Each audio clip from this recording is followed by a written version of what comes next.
Morning, SciTech. Today, we're going to interpret energy pyramids, and we're going to calculate the energy flow through a food chain. Let's go.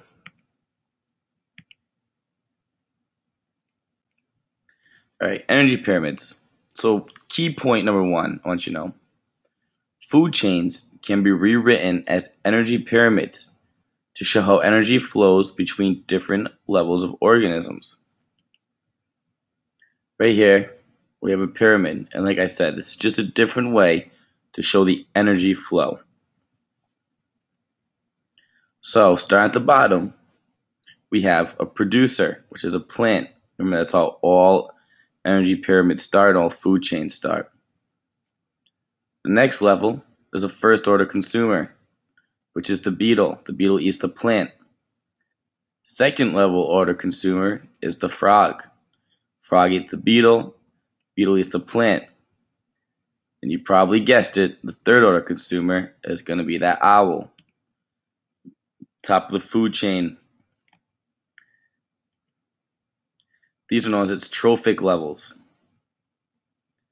And there's a little sun to give all the energy.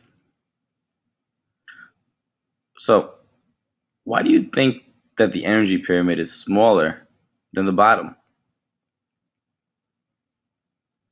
Key point 2. As organisms live and grow, they give off most of their energy as heat. 90% of heat is used. That's how it's expended. The other 10 climbs the pyramid. Alright?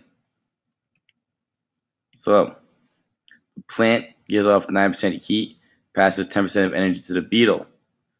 The beetle passes 10% of energy to the frog while giving 90% of heat away. And the frog gives 10% to the owl while giving 90% away towards the heat.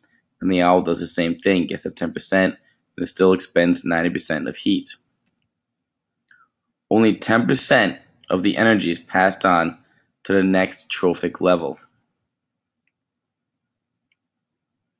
So, for example, say the plants produced 5,100 kilocalories of energy. We want to know what the 10% that's going to be passed to the beetles is. So, a little basic math. You have an imaginary decimal point right here at the end of the second zero. You're going to move that to the left when you go up to the beetles. Now the beetle has 510 kilocalories. Now put that imaginary decimal point there, move it over to the left right there. What's the frog going to have? If you said 51, you were right. Last step, 51, imaginary decimal point, move it over to the left. Now the owl, what's the owl going to get? What's his kilocalories going to be? 5.1 kcal. As you go up, only 10% of energy is used for the next organism. All you gotta do is move the decimal point to the left once. That's it.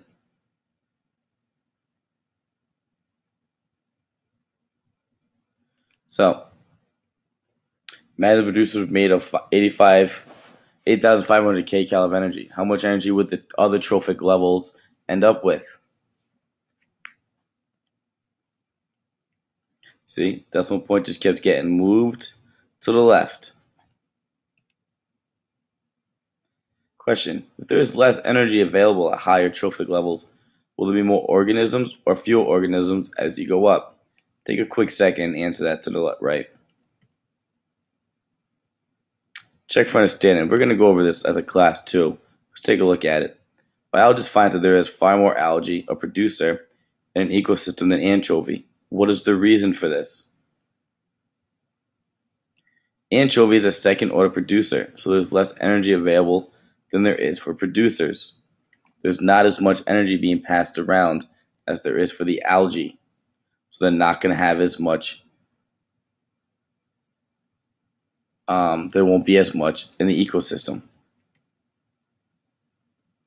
So, little recap. 10% gets passed up while 90% is thrust off as heat. Let's close this up. Remember, energy pyramids shows how energy flows through a food chain. As organisms live and grow, most of their energy is used or given off as heat. Only 10% of energy passes on to the next trophic level. If you do not have any of this written down in your notebooks, then I want you to take a quick minute and get these 3 important facts down. You're going to need them for the lesson and any future class review we have. All right, it's been real. Take it easy.